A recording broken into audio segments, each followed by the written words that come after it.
Ready start. यह अच्छा है कि मोदी सरकार जनगणना कराने की तैयारी कर रही है, फुल स्टॉप।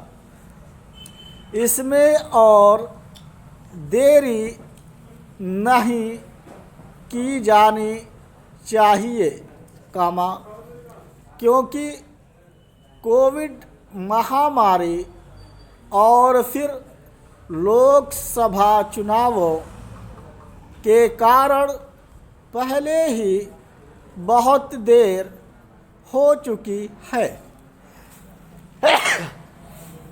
इसके चलते नीतियों का निर्माण 2011 की जनगणना के आंकड़ों के आधार पर ही हो रहा है, फुल स्टॉप।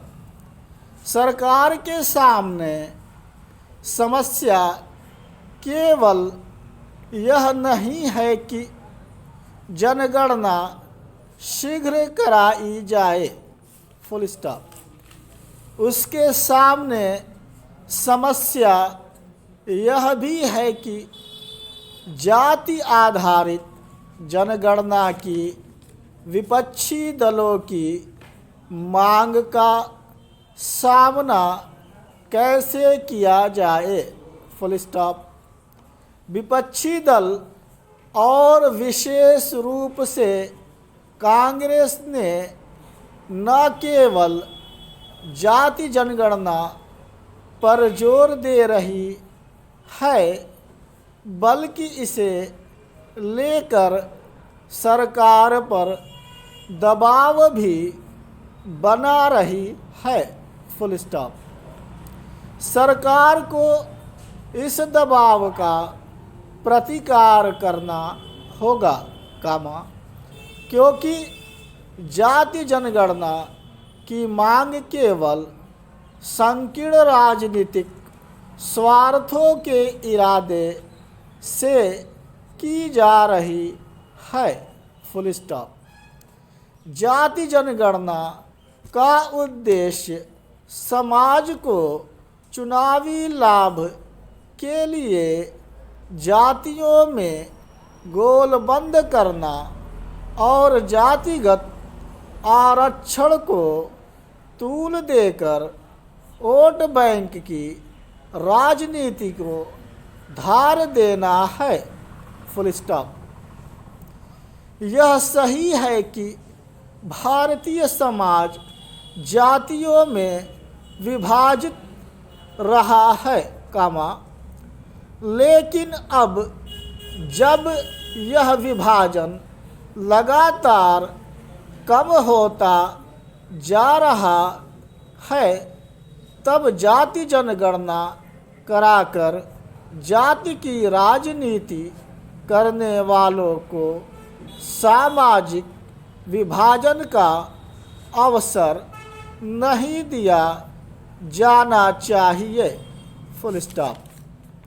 इसलिए और भी नहीं, क्योंकि जाति की राजनीति करने वाले जातीय वैमनस्य को भी हवा देते हैं, फुल स्टॉप। जाति जनगणना से केवल विभाजनकारी प्रवृत्तियों के सिर उठाने का ही खतरा नहीं है, फुल स्टॉप। यह एक बेहद जटिल काम भी है और इसलिए 2011 में मनमोहन सरकार ने जाति जनगणना कराने के बाद भी उसके आंकड़े सार्वजनिक करना सही नहीं समझा था, फुल स्टॉप। तथ्य यह भी है कि स्वतंत्रता के बाद जाति जनगणना की आवश्यकता नहीं समझी गई, फुल स्टॉप। जाति जनगणना इसलिए आसान काम नहीं है, क्योंकि कई ऐसी जातियां हैं जिनकी एक राज्य में सामाजिक और आर्थिक हैसियत दूसरे राज्य से बिल्कुल भिन्न है। Full stop. इतना ही नहीं, कहीं उनकी गिनती अनुसूचित जाति में होती है तो कहीं पिछड़ी जाति में। Full stop. जाति जनगणना के पीछे यह तर्क दिया जाता है कि पिछड़ेपन का एकमात्र आधार जाति है। Full stop. एक समय ऐसा था कामा, लेकिन अब हालात बदल चुके हैं। Full stop. आज शहरों में किसी को इससे मतलब नहीं कि कौन किस जाति का है। Full stop. जाति जनगणना कराने का मतलब होगा देश को फिर से जातीय विभाजन की ओर ले जाना। Full stop. इससे बचने में ही समझदारी है। Full stop. आज आवश्यकता तो यह पता लगाने की है कि किसकी आर्थिक हैसियत कैसी है। Full stop.